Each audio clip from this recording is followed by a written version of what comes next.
Namaste dear children, I am Rekha. Welcome to my channel Rekha's Knowledge Hub.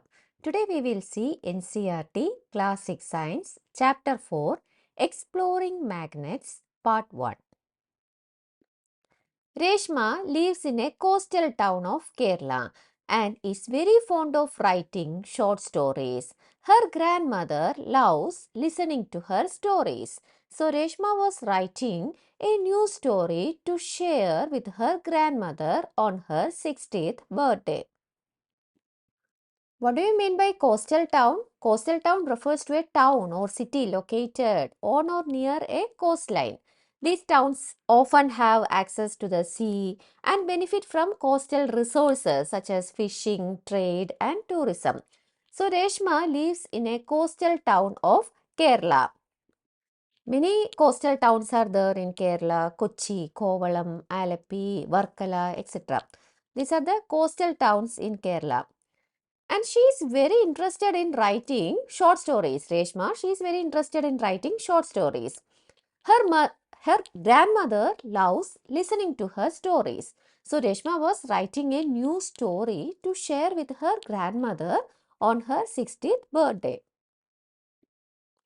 The story was based on a ship carrying spices from Kerala for trade in the olden days. So, her story was based on a ship. That ship was carrying spices from Kerala for trade in the olden days. Reshma was aware that in those days the sailors used stars to find directions at night. So, in those days, sailors used stars to find directions at night. But in her story, a situation arose wherein the sailors got caught in a storm with an overcast sky and stars were not visible. But in her story, the sailors got caught in a storm with an overcast sky. Overcast sky means a sky that is completely covered by clouds. And the stars were also not visible. Reshma could not take her story forward. Why?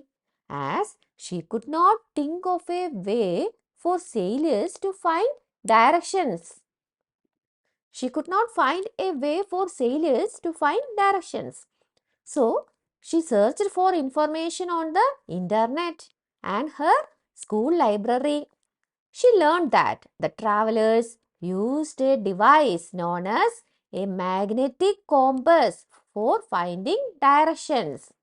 So she searched internet and in her library she searched many books and she learned that the travelers used a device known as magnetic compass. For what purpose? For finding directions.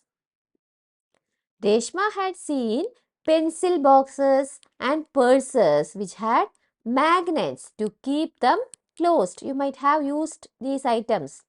A writing board in her school also had a duster with a magnet. But she had never looked at those carefully. She now became curious to learn more about magnets and magnetic compasses. So now she is very eager to learn about magnets and magnetic compasses. Some common items that have magnets attached to them are given in this picture. We can see magnets attached in purses, pencil boxes, in shelves, then fridge magnets. In so many items, we can see magnets attached to them. The magnets used by sailors in the olden days were based on naturally occurring magnets known as lodestones, which were discovered in the ancient times. So, the magnets used by sailors in the olden days were based on naturally occurring magnets known as lodestones.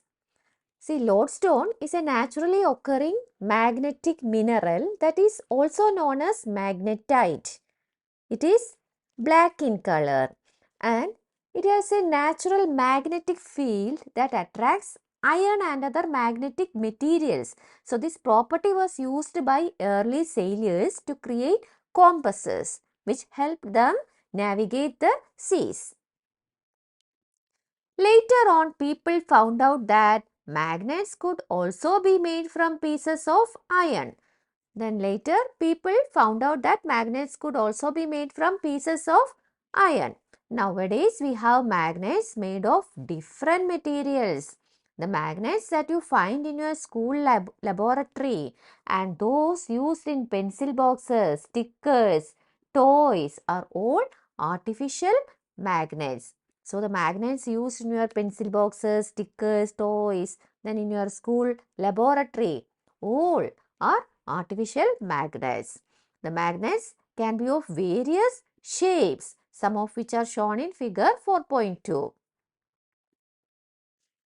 In this picture, we can see magnets of different shapes. We have bar magnet here, then U-shaped magnet, ring magnet. Then we have a question here. Do magnets stick to objects made of certain materials only? Yes, magnets only stick to objects made of certain materials. These materials are called magnetic materials. See, we have magnetic materials like iron, nickel, cobalt, etc. They are magnetic materials. Magnetic materials are those materials that are attracted to a magnet. They have a magnetic property that allows them to interact with the magnetic fields. So, iron, nickel, cobalt, etc. are magnetic materials. Then we have non-magnetic materials. Non-magnetic materials like plastic, glass, wood, etc. These materials do not have the magnetic property. Do not have magnetic property. That is why they are called non-magnetic materials. These non-magnetic materials, they are not attracted to magnets and do not have magnetic properties. Magnetic and non-magnetic materials. Let us explore. Collect a few objects made of different materials and also a magnet. Predict which of the objects will stick to the magnet. Write your prediction in table 4.1. Now, hold a magnet in your hand and bring it near the objects one by one. Observe which of the objects stick to the magnet. So, first you take a magnet and also a few objects made of different materials.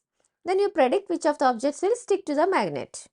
Then hold a magnet in your hand and bring it near the objects one by one. And observe which of the objects will stick to the magnet. Here some objects are given. Identify the materials attracted by a magnet. See, table is given. Here we have name of the object, then material, which the object is made of, whether it is made of plastic, wood, glass, iron or any other material. Then attracted by the magnet, yes or no. We have to write yes or no for both prediction and observation. See, pencil. Pencil is made of wood. Is it attracted by magnet? My prediction is no. Then what is observation? It is also no. Then eraser. Eraser is made of rubber. What is the prediction? Is it attracted by the magnet? No. Then observation is also no. Then we have key. Key is made of metal. Then is it attracted by the magnet? Prediction is yes. Observation is also yes. Then screw. Screw is made of iron. Is it attracted by magnet? Yes. Prediction is yes. Observation is yes. Then we have plastic scale. Plastic scale is made of plastic. Is it attracted by magnet? What is your prediction? No. Observation? No. Then stapler. It is made of metal and plastic. Is it attracted by the magnet? Yes. Prediction is yes. Observation is also yes. Then what about metal nail? It is made of metal, iron. Then is it attracted by magnet? Yes. Prediction is yes. Observation is yes. Then pins, metal. They are made of iron. Then what is your prediction? Yes. Observation? Yes.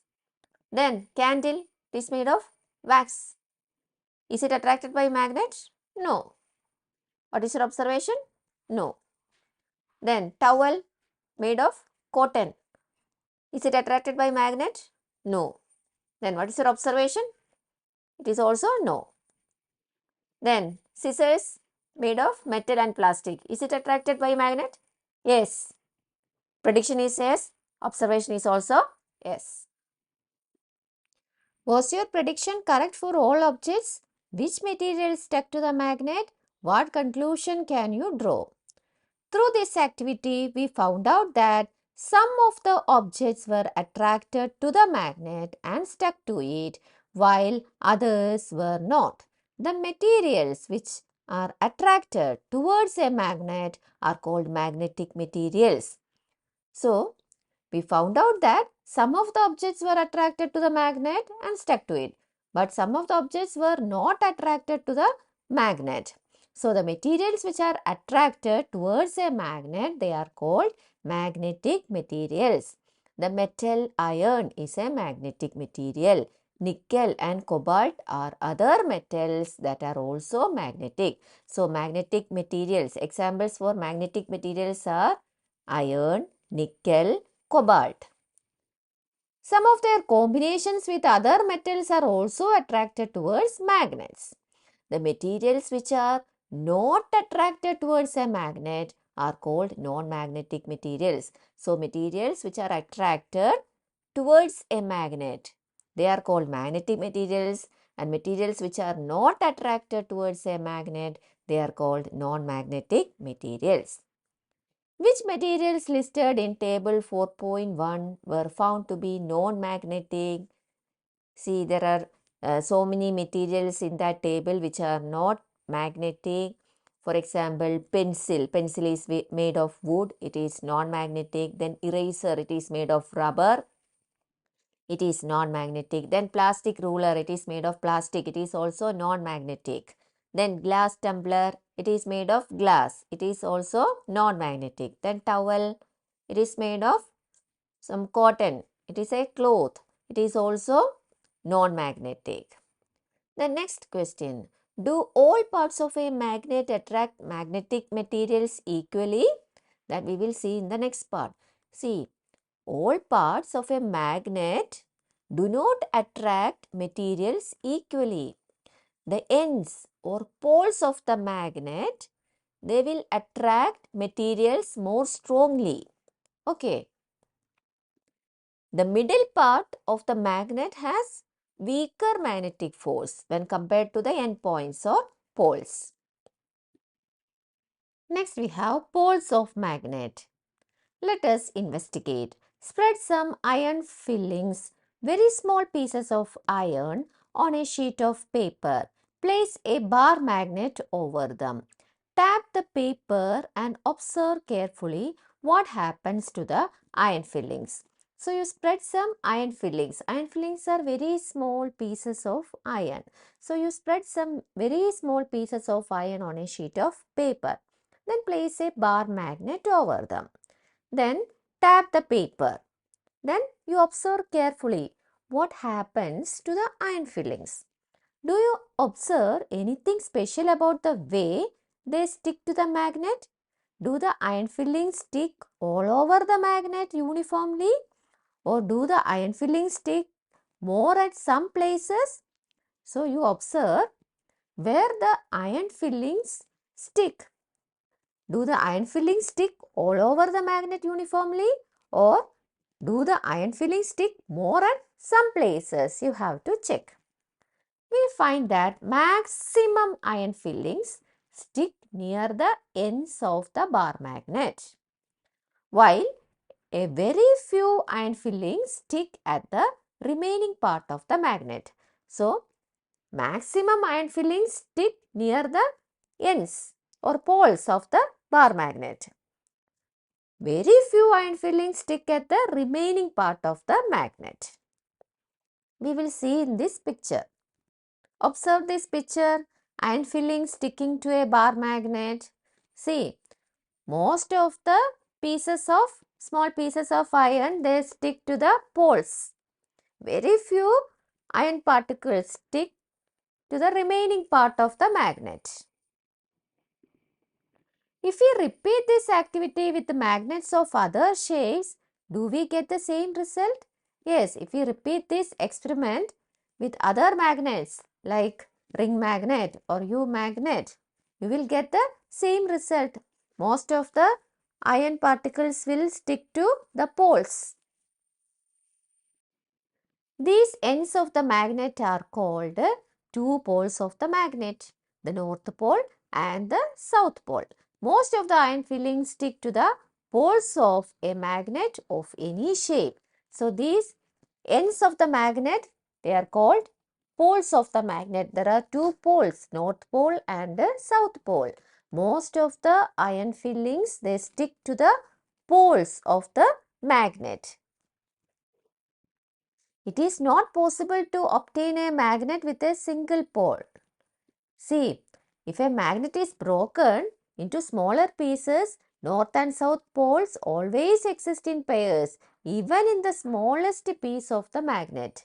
A single north pole or a south pole cannot exist.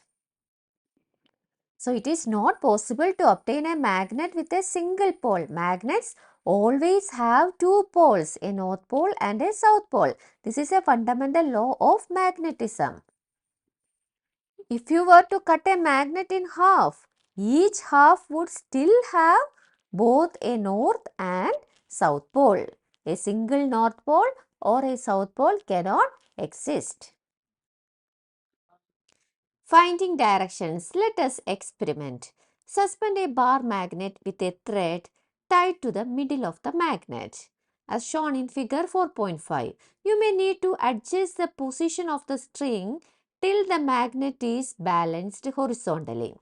So, you suspend a bar magnet with a thread tied to the middle of the magnet. See this picture. Here there is a magnet. There is a bar magnet and it is tied with a thread. And this thread is tied to the middle of the magnet. Then we have to adjust the position of the string till the magnet is balanced horizontally. Now rotate the magnet gently in the horizontal direction and let it come to rest. So, next step is rotate the magnet gently in the horizontal direction. Then let it come to rest. Mark the position corresponding to the ends of the magnet on the ground or on a piece of paper stuck to the ground. Join these points on the ground with a line. This line indicates the direction along which the magnet comes to rest. So rotate the magnet gently in the horizontal direction and let it come to rest, and then mark the position corresponding to the ends of the magnet on the ground or on a piece of paper. Then join these 2 points on the ground with a line. This line indicates the direction along which the magnet comes to rest. Now again rotate the magnet by giving a gentle push at its one end and wait till it comes to rest. Does the magnet rest along the same line? So you have to check whether the magnet rests along the same line again. What direction does this line indicate along which the magnet rests? How can we find it out? If we have noticed the direction where the sun rises or sets, we have an approximate idea of where east or west is. Hence, we can locate the direction along which the magnet rests. So, we have to find the direction along which the magnet rests. We know where the sun rises or where the sun sets. The sun rises in the east, the sun sets in the west. So, we have an approximate idea of where east or where west is. So, we can locate the direction along which the magnet rests. A freely suspended magnet comes to rest along the north-south direction. The end of the magnet that points towards north direction is called north-seeking pole or the north pole of the magnet. The other end that points towards the south direction is called south-seeking pole or south pole of the magnet.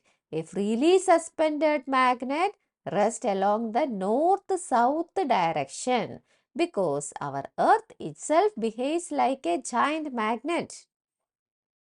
So by doing this experiment, we can find that a freely suspended magnet comes to rest along the north-south direction. So along the north-south direction, a freely suspended magnet comes to rest. Then The end of the magnet that points towards north direction is called north seeking pole or the north pole of the magnet. Then the other end that points towards the south direction is called south seeking pole or south pole of the magnet. So, there is north pole and there is south pole. The north seeking pole is called north pole of the magnet and the south seeking pole is called south pole of the magnet. Then a freely suspended magnet rests along the north-south direction because our earth itself behaves like a big magnet. Repeat this activity with a small iron bar in place of the bar magnet. What do you observe? Does it always rest along the north-south direction? It does not. It can rest along any direction. This implies that only magnets rest along north-south direction. This activity provides us with a way to test whether a piece of metal is a magnet or not. So, a magnet rests along north-south direction. So, if you take a small iron bar in place of bar magnet, it can rest along any direction. So, only magnets rest along north-south direction. The property of a freely suspended magnet to always rest along the north-south direction is used to find directions. Based on this, a small device called a magnetic compass was developed in olden days for finding directions. It has a magnet in the shape of a needle which can rotate freely. The needle of a magnetic compass indicates to the north-south direction. So, a freely suspended magnet always rests along the north-south direction. So, this property is used to find directions. Based on this property, a small device called a magnetic compass was developed in ancient days for finding directions. Then, what is the peculiarity of that magnetic compass? It has a magnet in the shape of a needle. See, in this figure, you can see a magnet in the shape of a needle. This needle can rotate freely. The needle of a magnetic compass indicates the north-south direction. See, in this figure, this needle indicates north-south direction. Okay, north-south direction. See, in this figure, you can see this is north, northeast, east, southeast, then south, southwest, west, northwest. So, the needle, it rests in the north-south direction. The compass is kept at the place where we wish to know the directions. After some time, the needle comes to rest in the north-south direction. The compass box is then gently rotated until the north and south marked on the dial are aligned with the needle. Now, all directions at that place are indicated on the dial. So, if you want to know the direction, you keep the compass at that place. Then after some time, the needle comes to rest in which direction?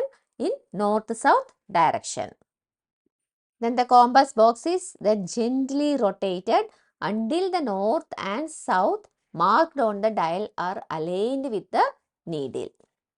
Now all directions at that place are as indicated on the dial. A magnetic compass is usually a small circular box with a transparent cover on it. So you have seen in that picture that magnetic compass is usually a circular box with a transparent cover. The magnet in the shape of a needle is mounted on a pin standing on the bottom of the box. This needle is balanced on the pin in such a manner that it can move around this point easily. That is, it can rotate freely. So this magnet, it is in the shape of a needle and this magnet is mounted on a pin standing on the bottom of the box. And this needle is mounted on a pin in such a way that it can rotate freely. The end of the needle which rests in the north direction is usually painted red. It is shown in the picture. The end of the needle which rests in the north direction. It is painted red. Below the needle, there is a dial. You can see a dial there with the directions marked on it. Children, thanks for watching. If you like this video, please like, share and subscribe. We will see you in the next video. Thank you.